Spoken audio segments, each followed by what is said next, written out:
सत श्री अकाल, नमस्कार, आदाब। पंजाबी रेडियो और पंजाबी टीवी यूएस से देख और सुन रहे सभी साथियों का स्वागत है इस समय के विशेष program beyond the headlines with Mandeep Punia में। हर रोज की तरह मनदीप पूनिया जी का साथ इस प्रोग्राम में हमारे साथ होता है और देश विदेश के साथ जुड़ी हुई अहम खबरों पर इस प्रोग्राम में चर्चा करते हैं। सबसे पहले पूनिया जी को प्रोग्राम में करते हैं शामिल, फिर एक एक करके खबरों पे चर्चा शुरू करेंगे। स्वागत है पूनिया जी प्रोग्राम में। नमस्कार। नमस्कार, सत श्री अकाल आदाब। रुक करें खबरों का तो ईरान हॉर्मुज से गुजरने वाले जहाज़ों से अभी टोल वसूलेगा। इस पर मुहर लग चुकी है क्योंकि सांसद ने इसको मंजूरी दे दी है। रियाल और पसंद की करेंसी में पेमेंट लेंगे। पसंद की करेंसी कौन सी होगी? रियाल तो चलो समझ आता है। देखिए गुरप्रीत, सही कहा आपने कि ईरान अब होर्मुज से गुजरने वाले जहाज़ों से टोल टैक्स वसूलने की या फीस वसूलने की तैयारी कर रहा है और उसके प्रस्ताव को मंजूरी भी दे दी गई है।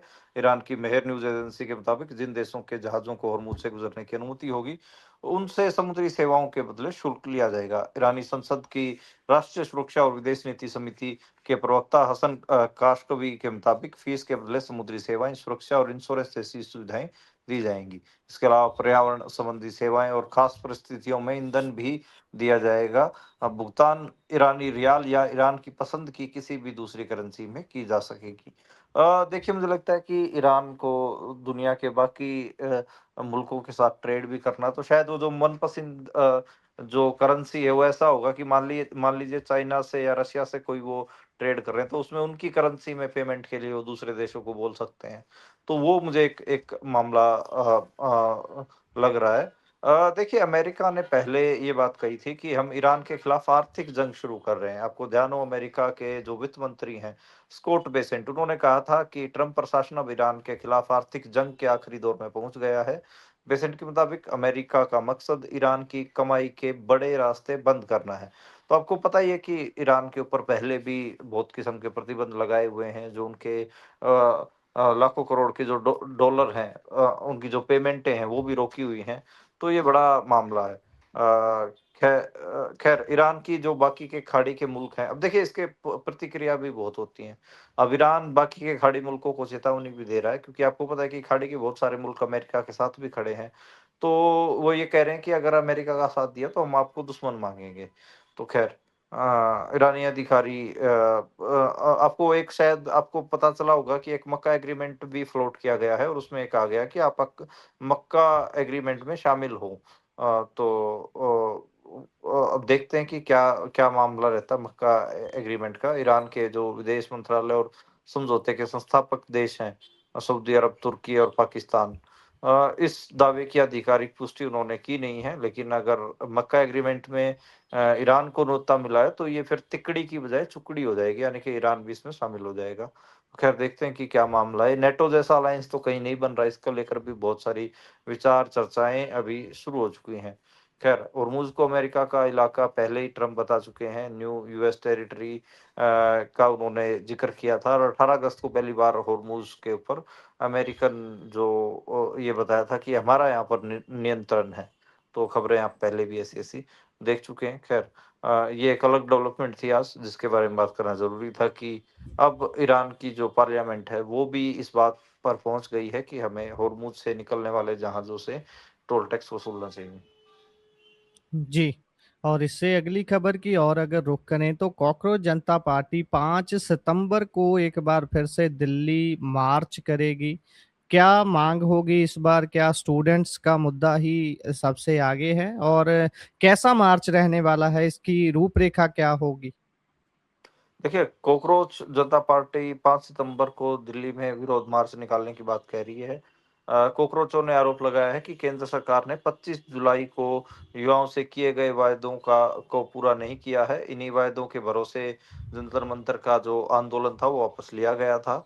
मार्च इंडिया गेट से शुरू होकर नई दिल्ली पुलिस मुख्यालय तक जाएगा। इसमें उन स्टूडेंट्स के परिजन भी शामिल होंगे जिन्होंने नीट पेपर लीक के बाद सुसाइड किया था। इससे पहले सीजेपी ने 20 जुलाई को भी जंतर मंतर से संसद तक का मार्च निकाला था। उसके उसके बाद जो वायलेंस हुआ था उसकी तस्वीरें आपने देखी थी। खैर, सोमवार को सीजेपी ने अपनी वर्किंग कमेटी की वर्चुअल मीटिंग के बाद ये फैसला लिया है। पार्टी ने कहा कि छात्रों पर जो केस दर्ज हुए हैं वो अभी तक खत्म नहीं हुए हैं और सरकार ने वायदा किया था कि जो छात्रों के ऊपर केस दर्ज हैं वो खत्म कर दिए जाएंगे।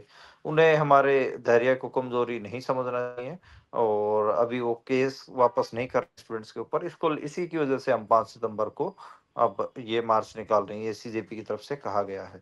तो खैर, सौरभ दास ने मीडिया में स्टेटमेंट भी दिया कि लोकतंत्र तभी काम करता है जब सरकार में बैठे लोग और उन्हें सुनने वाले लोगों में निरंतर संवाद होता रहे। जब दोनों के बीच में संपर्क टूट जाता है तो समस्या और संघर्ष पैदा होते हैं। तो खैर, देखते हैं कि सरकार इसका क्या हल निकालती है और चीजें कैसे आगे बढ़ाती है। जी। और इससे अगर आगे अगली खबर की ओर बढ़े तो पंजाब में एसआईआर का रूप अभी जिस तरीके से देखने को मिल रहा है उसकी बात होनी भी बहुत जरूरी है। पूर्व राजदूत से ही मांग लिए गए हैं नागरिकता के सबूत। देखिए, तीन देशों के तीन देशों में भारत के जो राजदूत रहे, पूर्व भारतीय विदेश सेवा आईएफएस इंडियन फॉरेन सर्विस के अधिकारी नवदीप सूरी ने अभी एसआईआर को लेकर गंभीर सवाल के खड़े किए हैं। पंजाब में इस प्रक्रिया से गुजरते हुए जो फॉर्मर डिप्लोमेट हैं उन्होंने वोटर लिस्ट में नाम जांचने के नाम पर अपनी नागरिकता साबित करने जैसी स्थिति का सामना करना पड़ा। सूरी ने सोशल मीडिया पर अपना कड़वा अनुभव शेयर करते हुए बताया कि जब 2003 की वोटर लिस्ट में उनका रिकॉर्ड मेल नहीं खाया तो उनसे अतिरिक्त कागजात मांगे गए। उन्होंने सीधा सवाल उठाया कि जब तीन देशों में भारत का प्रतिनिधित्व कर चुके फॉर्मर एम्बेसडर से नागरिक होने का सबूत मांगा जा रहा है तो देश के आम और गरीब नागरिकों का क्या हाल होगा। इस घटना के बाद चुनाव आयोग की इस पूरी प्रक्रिया पर फिर से बहस छिड़ गई है। तो खैर, 2003 की जो वोटर लिस्ट था उसके मिलान को लेकर भी सवाल उठाए कि 20 साल पुरानी लिस्ट को इम्पोर्टेंट मानना कितना सही है। दूसरा, उन्होंने आधार और वोटर आईडी होने पर भी जो बीएलओ जो बूथ ऑफिसर होते हैं वो और डॉक्यूमेंट मांग रहे हैं तो उसका उसकी क्या जरूरत है भाई। जब आधार कार्ड मेरा है, वोटर आईडी मेरी है, तो ये दोनों दे तो रहा हूँ। आप और ज्यादा कह रहे हैं कि अपनी नागरिकता के लिए कागजात भी दिखाओ। तो खैर, ये एक मामला है आम नागरिकों की परेशानी को लेकर सूरी ने चिंता जाहिर की है। हालांकि ये भी सुनने में आ रहा है कि अभी जो लड़के एसआईआर करने में लगे हुए हैं हरियाणा में और पंजाब में, वो काम भी थोड़ा एग्रेसिवली कर रहे हैं। उसका फायदा भी हो रहा है दोनों सूबों को, ऐसा ऐसा महसूस हो रहा है। क्योंकि बहुत सारी सीटों पे मैं देख रहा था कि जैसे हरियाणा में बादशाहपुर एक सीट है, वहाँ पे सबसे ज्यादा वोटें काटी गई हैं और वहाँ पर मैं कई बार अपने बुलेटिन में भी जिक्र किया कि वहाँ पे सबसे ज्यादा माइग्रेंट की वोटर हैं। पंजाब में भी कई सीटों के ऊपर बहुत सारे जो वोटर हैं वो डिलीट किए गए हैं और उसमें निश्चित तौर पर आपको पता है कि जो प्रवासी वोटर्स हैं उनको लेकर बहुत सारे सवाल भी खड़े हुए हैं। तो खैर, देखते हैं कि किस किस्म से जिन सूबों में डेमोग्राफी चेंज होने का खतरा है उन सूबों में किस किस्म से एसआईआर काम करता है वो तो आने वाले दिनों में पता लगेगा। लेकिन हाँ, नवदीप सूरी ने जो बात कही है वो एक अलिटिस्ट कंसर्न आप कह सकते हैं, क्योंकि वो फॉर्मर डिप्लोमेट रहे हैं। कि देखिए, नागरिकता जैसे सवाल, सिटीजनशिप जैसे सवाल आपको पता है कि बहुत नीचे से नहीं उठ के आते हैं। इन सवालों के ऊपर अक्सर जो बहस होती है वो जो लिबरल मिडिल क्लास ये सब करते हैं। तो उसी का सवाल बना के उन्होंने किया है। गरीब आदमी से कहते तो वो कहीं ना कहीं अपना राशन कार्ड दिखाता या कोई और डॉक्यूमेंट लेके घूमता के पीछे, कोई जी। डोमिसाइल या कुछ और वो करता, वो कागजों से जो बीएलओ होता है, बूथ अफसर होता है, उसका कहीं ना कहीं उसको सेटिस्फाई करने की कोशिश करता। क्योंकि ये डिप्लोमेट रहे हैं नवदीप सूरी, तो उन्होंने साफ कह दिया कि यार मैंने 3 डॉक्यूमेंट तो दिखा दिया, अब आप मैंने नागरिकता कैसे दिखाऊं, मतलब कि मैं तो इंडिया को रिप्रेजेंट कर चुका हूँ 3 3 मुल्कों में। तो खैर, ये एक थोड़े एलिटिस्ट कंसर्न भी होते हैं, ये थोड़े सवाल आपको पता है कि कहाँ से निकलते हैं। पर बात उनकी जायज भी है कि बहुत सारे भारत में ऐसे भी लोग हैं जो जिनके पास उतने कागजात नहीं हैं, जो गरीब हैं, होमलेस हैं, या फिर घुमंतू जातियों के जो लोग हैं अभी भी। तो खैर, बहुत सारी चीजें हैं। तो ये एक सवाल तो खड़ा करता है और बार-बार जो विपक्ष कह रहा था कि एसआईआर तो इन्होंने नागरिकता जाँच करने का एक टूल बना दिया है, तो वो होता भी दिख रहा है। जी, बिल्कुल। और इससे अगली खबर की ओर अगर हम बढ़ें तो उधर अमेरिकी सिख संगठनों ने आरएसएस मुखी मोहन भागवत जो शायद अगले ही हफ्ते या इसी हफ्ते अमेरिका जा रहे हैं बहुत सारे प्रोग्राम्स को अटेंड करने के लिए, उनको अमेरिका में प्रवेश ना देने की मांग की है। देखिए, 20 अगस्त 2026 को वाशिंगटन में 3 अमेरिकी सिख संगठनों ने अमेरिकी विदेश मंत्री मार्को रूबियो को एक पत्र भेजकर आग्रह किया कि 25 अगस्त को जो प्रस्तावित मोहन भागवत की अमेरिका में एंट्री है, उसकी अनुमति ना दी जाए। मोहन भागवत अपवर्त आरएसएस के प्रमुख हैं, जिन्हें आप ये भारतीय जनता पार्टी का मदर संघ ऑर्गेनाइजेशन भी माना जाता है। ये माना जाता है कि मातृ संगठन बेसिकली आरएसएस बीजेपी को चलाता है। इसमें कई सारे और भी, जैसे अमेरिकन गुरुद्वारा प्रबंधक कमेटी होगी, सिख कॉकस कमेटी होगी, Sikh coordination committee east coast हो गई, या फिर और भी। खाली ये तो चलो 3 संगठनों का आपको नाम दिख रहा है, लेकिन लगभग सिख जो डायस्पोरा है, हर एक सिख डायस्पोरा की तरफ से हम देख रहे हैं कि हर एक ऑर्गेनाइजेशन की तरफ से आरएसएस मुखी का विरोध हुआ है। इस पत्र में खासकर ये लिखा गया है कि आरएसएस और उससे जुड़े संगठनों का भारत में धार्मिक अल्पसंख्यकों, जिसमें सिख, मुस्लिम और ईसाई शामिल हैं, के खिलाफ हिंसा, भेदभाव और उत्पीड़न को बढ़ावा देने वाली विचारधारा और गतिविधियों को बढ़ावा देने का एक लंबा और अच्छी तरह से दर्ज रिकॉर्ड रहा है। तो खैर, इसलिए कि पत्र में ये लिखा गया है कि आरएसएस प्रमुख को अमेरिका में प्रवेश की अनुमति देना और यहाँ उनका सम्मान किया जाना ऐसे समय में भेद चिंताजनक संदेश देगा, जब अमेरिकी अधिकारी, जिनमें अमेरिकी अंतर्राष्ट्रीय धार्मिक स्वतंत्रता आयोग यूएससीआईआरएफ के सदस्य भी शामिल हैं, उन्होंने सार्वजनिक रूप से धार्मिक स्वतंत्रता के उल्लंघन में आरएसएस की भूमिका को लेकर गंभीर चिंताएं जताई हैं। अमेरिका को ऐसे संगठनों के नेताओं को राजनयिक शिष्टाचार और उच्च स्तरीय पहुंच नहीं देनी चाहिए, जिनके रिकॉर्ड में धार्मिक अल्पसंख्यकों को नुकसान पहुंचाने के मामले दर्ज हैं। तो खैर, जो बात है वो तो बिल्कुल जायज़ है सिख संगठनों की भी, और भी वहाँ की जो जैसे धार्मिक स्वतंत्रता आयोग है, उसके लोगों की भी जो बात है कि भाई आरएसएस का और उसके संगठनों का एक इतिहास रहा है, जिसमें वो चाहे ईसाइयों के खिलाफ वायलेंस हो, सिखों के खिलाफ वायलेंस हो, या फिर मुसलमानों के खिलाफ वायलेंस हो, उनमें उनके खिलाफ चीज़ें रही हैं, और मतलब एक दर्ज इतिहास है एक लंबे समय से। तो वो हेट्रेड तो फैलाते ही हैं, साथ-साथ वायलेंस भी फैलाते हैं। तो उसी लिए ये चिंताएँ आ रही हैं कि भई अमेरिका को कम से कम ऐसे लोगों का साथ नहीं देना चाहिए। जी। और इससे आगे बढ़ें तो अगली खबर की ओर उधर कुंभ के बजट का सिर्फ 0% 0.1% भी अगर खर्च होता तो 100 से अधिक मराठी स्कूल बचाए जा सकते थे। ये सुप्रीम कोर्ट के जज का कहना है और जब ये सुप्रीम कोर्ट का जज कहता है, जाने इसको कोई कैसे भी जाने, लेकिन बहुत बड़ी बात हो जाती है क्योंकि ये बात भी छोटी नहीं है कि स्कूलों स्कूलों का मामला तो वैसे ही बहुत संवेदनशील होता है जैसे देश में हम रहते हैं। देखिए गुरप्रीत, सुप्रीम कोर्ट के जज हैं प्रसन्ना वराले, वो शनिवार को मराठी मीडियम स्कूलों को लगातार उनकी जो स्थिति खराब हो रही है और शिक्षा के जो जरूरी बुनियादी सुविधाएं हैं, उनको लेकर उन्होंने चिंताएं जाहिर की है। उन्होंने कहा कि सरकार की ओर से समय पर सहायता और पर्याप्त धनराशि उपलब्ध कराई जाती तो कई स्कूलों को बंद होने से बचाया जा सकता था। नासिक जिले के शीरपुर में अपने पूर्व स्कूल के दौरे पे उन्होंने कहा कि बुनियादी जो ढांचा परियोजना पर होने वाला खर्च के साथ-साथ शिक्षा में भी पर्याप्त निवेश किया जाना चाहिए। अब जज साहब पुराने समय में उस सरकारी स्कूल में पढ़े-लिखे होंगे, सुप्रीम कोर्ट के जज बन गए हैं, तो बचपन की यादें ताज़ा ताज़ा करने के लिए वहाँ गए होंगे, वहाँ जाकर देखा होगा। तो स्कूल की बहुत बुरी हालत थी, ना वहाँ स्टाफ था, ना कुछ और था।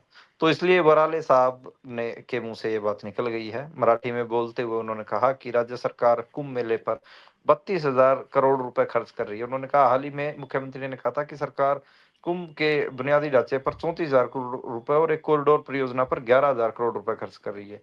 मुझे इस तरह के खर्च पर कोई आपत्ति नहीं है, लेकिन अगर कुंभ के करीब 34,000 करोड़ का 1% यानी 32 करोड़ रुपए शिक्षा पर खर्च किया जाता तो 100 से 150 से अधिक मराठी मीडियम स्कूलों को बंद होने से बचाया जा सकता था। तो खैर, आपको पता है कि नासिक में जो कुंभ मेला है, सिंह स्वस्थ, इस साल अक्टूबर में शुरू होने वाला है, तो उसी को लेकर ही उन्होंने बात कही है। वराले ने आवासीय स्कूलों की जो खराब स्थिति है, उसको लेकर चिंता जताई। आपको तो पता है कि एक आश्रमशाला में जो ट्राइबल लड़कियों की जो मौत हुई थी, उसको लेकर भी उन्होंने कहा कि मैंने पढ़ा कि एक आश्रमशाला में फर्श पर सो रही 3 स्टूडेंट्स को साँप के काटने से मौत हो गई, जबकि एक अन्य छात्रा का इलाज चल रहा है। कई आवासीय स्कूलों का हालत बहुत खराब है। तो देखिए एक वो बात बहुत जेन्युइन कर रहे हैं, ठीक है? हम जी, देखते हैं कि ऐसे बहुत सारे लोग अभी भी इंस्टीट्यूशंस में बचे हुए हैं, जो समय-समय पर बहुत मार्के की बात कहते हैं और बहुत जुर्रत करके बात कहते हैं। ठीक है, हमें पता है कि जो सुप्रीम कोर्ट के चीफ जस्टिस हैं सूर्यकांत, उनकी वो एक अलग किस्म के निराले व्यक्तित्व हैं कि जो सरकार की बातें उनको सारी सही नज़र आते हैं। लेकिन सुप्रीम कोर्ट के जो में वराले साहब जैसे जज भी हैं, जिनको ज़मीनी स्तर पर जो गड़बड़ियाँ हैं, जो बुनियादी सुविधाएँ हैं, उनमें जो कमियाँ हैं, वो भी नज़र आती हैं और उनके ऊपर वो कमेंट भी करते हैं। तो ये एक अंतर है, एक तरफ जो सुप्रीम कोर्ट के का सबसे बड़ा जो जज है, वो सरकार के पक्ष में झुका हुआ है, तो दूसरी तरफ उसी सुप्रीम कोर्ट में बैठा हुआ एक जज जिसकी शायद सूर्यकांत जितना ताकतवर ना हो, लेकिन वो अपने गाँव के स्कूल की फ़िक्र कर रहा है, जिसमें उसने बचपन में पढ़ाई की थी। वो उन 3 आदिवासी बच्चियों की फ़िक्र कर रहा है, जिनको साँप के काटने के कारण जिनकी मौत हो गई थी। तो ये एक बड़ा अच्छी एक एक ये कहिए कि है अभी भी बहुत सारे ज़रूरत वाले लोग बचे हुए हैं समाज। बिल्कुल, बिल्कुल, नो डाउट। इससे आगे अगर अगली खबर की बात करें तो मेटा ने इंडियन यूथ कांग्रेस, आम आदमी पार्टी और अन्य नेताओं के पोस्ट के ऊपर प्रतिबंध लगाया है। ये रुक हाँ, नहीं लगा रहा लगातार मामला। मेटा इतना ज़्यादा सरकार में के पक्ष में झुका हुआ है या तकरीबन ये तो ऐसे ही लगता है जैसे चाबियाँ ही हाथ में थमा दी हों। देखिए पिछले कुछ दिनों में भारत में कई सोशल मीडिया पोस्ट और अकाउंट्स को जियो ब्लॉक कर दिया गया। इसमें इंस्टाग्राम पर यूज़र्स के पोस्ट को कानूनी ज़रूरत का हवाला देके हटाया गया है और इन पोस्ट को भारत में देखने पर पाबंदी लगा दी जाती है। जो ऑपोज़िशन की ऑर्गनाइज़ेशंस हैं और नेताओं के जो पोस्ट हैं, उनके साथ तो होता ही है और बाद में देखा जाता है कि उनके पोस्ट अचानक हटा दिए जाते हैं। 6 अगस्त को आम आदमी पार्टी और 7 अगस्त को कांग्रेस पार्टी के इंडियन यूथ कांग्रेस जो यूथ विंग है, उसके सोशल मीडिया पर से पोस्ट बताया गया कि उनके इंस्टाग्राम पर पोस्ट लगातार मेटा द्वारा हटाए जा रहे हैं। दोनों ने बताया। No explanation, no accountability, just silence. ये एक एक बयान आपने अरविंद केजरीवाल का भी दिखा होगा। वो अलग बात है कि अरविंद केजरीवाल की जो पार्टी है आम आदमी पार्टी, वो पंजाब में भी इसी किस्म का सहारा और पंजाब के पत्रकारों की जो सोशल मीडिया पोस्टें हटाने के लिए लेती है। ख़ैर अब यही है कि आपने देखा होगा कि जो तमिलनाडु के मुख्यमंत्री हैं विजय उनके पोस्ट को लेकर भी हुआ, टीवी के नेताओं को लेकर भी हुआ, उनके पोस्ट भी हटाए गए। गिरीश चोंडकर के जो पोस्ट भी हटाए गए और भी कई ऐसे नेता हैं जिनके पोस्ट हटाए गए हैं। तो ख़ैर अब इसको डिजिटल इंडिया कहिए कि जो जो भी सरकार की कोई मुखालफत करता है तो उसका मामला ये होता है कि उसकी पोस्ट मेटा से अब हट जा रही हैं। तो क्या पता कि कुछ तकरीबन 20 दिन पहले जब मेटा के अधिकारियों को बुलाया गया था, क्या पता उस बात का असर हो।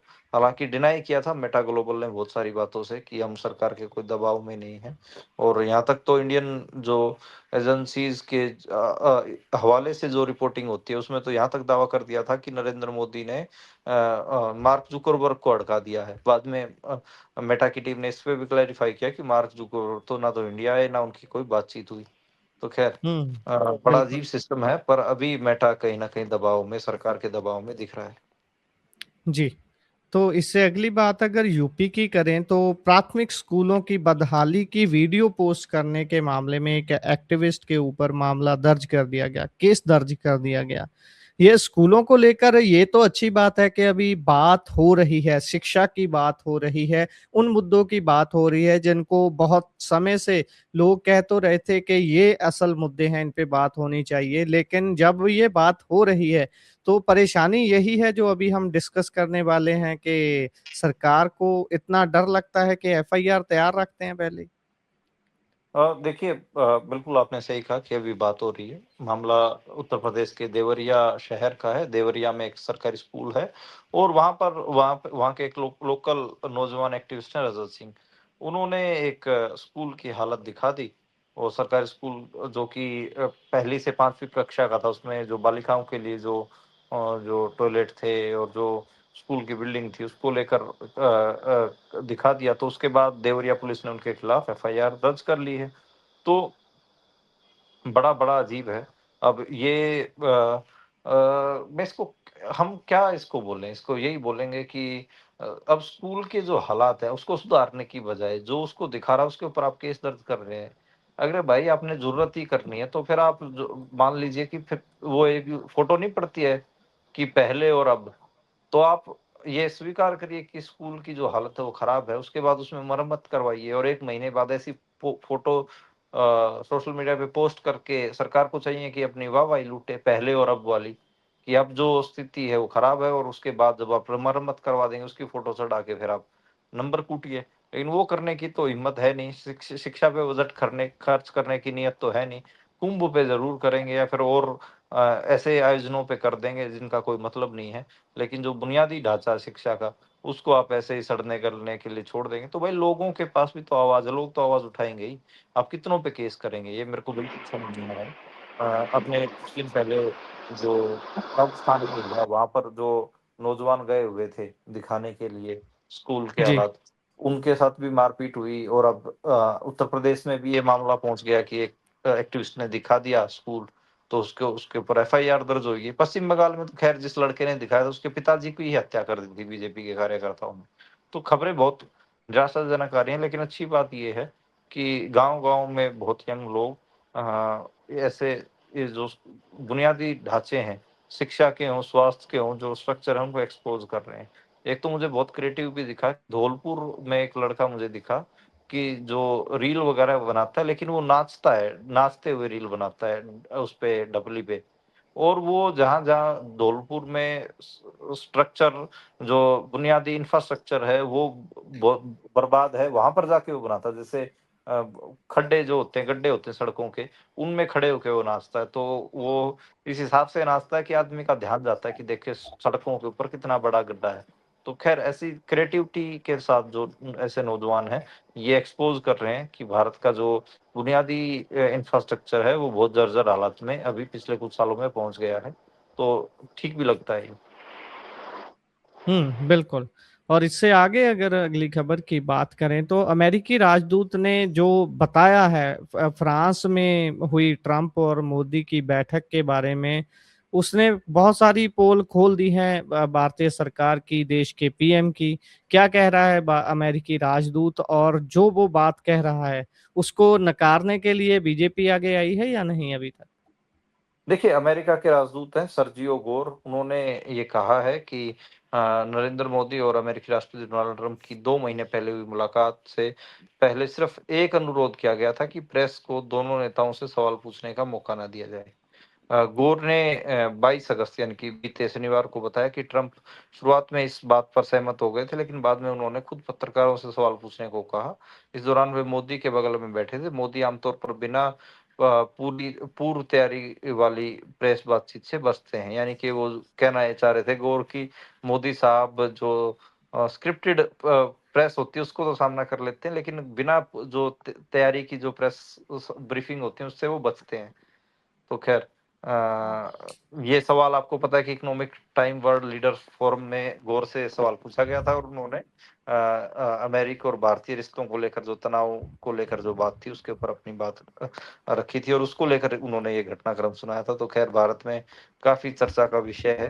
कहाँ बीजेपी वालों के पास इसका जवाब होगा? कोई कोई जवाब नहीं है। हालाँकि मेरे को तो जब भी नरेंद्र मोदी से सवाल पूछे जाने की बात आती है, तो जो नॉर्वे की पत्रकार थी हेले ल्यूंग, उनका ध्यान आ जाता है। उन्होंने एकदम से सवाल पूछ के नरेंद्र मोदी और उनकी टीम को एकदम से चौंका दिया।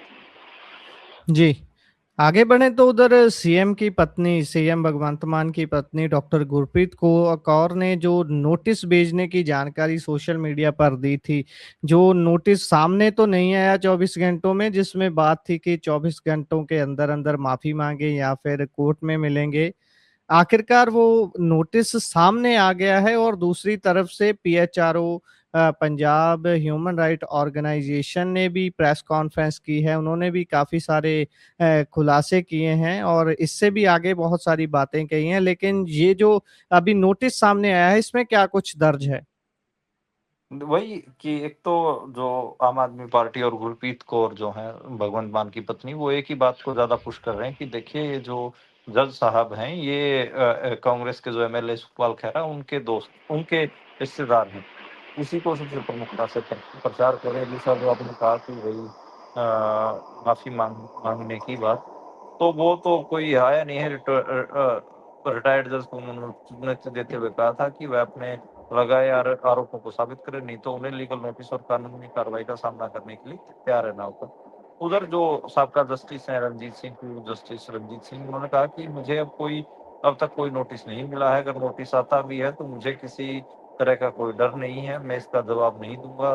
जो चाहे कोर्ट जा सकता है, कोर्ट में सारे तथ्य पेश करेंगे। इसके बाद कई लोग इस मामले में फंस जाएंगे। तो खैर देखते हैं कि क्या रहता है। बाकी तो उन्होंने कहा कि हम बस जनता के सामने फैसला रख रख रहे हैं, हमने अपनी तरफ से कोई आरोप नहीं लगाया, हमने जनता का कोर्ट का फैसला बताया है। अगर वे नोटिस देते हैं तो हम कोर्ट में इसकी लड़ाई लड़ेंगे। तो देखिए कई सारी जी। चीजें तो है ही। नोटिस में तो हालांकि उन्होंने गुरप्रीत कौर ने अपनी प्रतिष्ठा का जिक्र किया है और कहा है कि भाई मेरे परिवार, रिश्तेदार और जनता के बीच में हमारी इज्जत कम हुई है, प्रतिष्ठा का सवाल है और उसके ऊपर गहरा असर पड़ा है। अ, तो ये है। और आरोपों को उन्होंने झूठा और मानहानिकारक बताया है। और जी। डीडी न्यूज को एक इंटरव्यू भी दिया, उसमें कहा कि आरोपों को साबित करें। तो खैर देखते हैं क्या रहता है। वही है कि लोग काफ़ी इसको लेकर सवाल उठा रहे हैं। जैसा आपने पीएचआरओ का भी ज़िक्र किया, पीएचआरओ ने भी प्रेस कॉन्फ्रेंस करके काफ़ी बड़े खुलासे ऐसे चीज़ों के बारे में किए हैं। तो देखते हैं कि क्या रहता है। लेकिन अभी के लिए ये तो है कि जो डॉक्टर गुरप्रीत कौर हैं वो इस मामले में घिरी हुई हैं और उनको कोई सेफ एग्जिट मुझे लग नहीं रहा कि उनके लिए बनेगा इस मामले में। जी। इसी के साथ प्रोग्राम का समय यहाँ समाप्त होता है। आप जुड़े जानकारियां साझा की, बहुत बहुत धन्यवाद। धन्यवाद गुरप्रीत।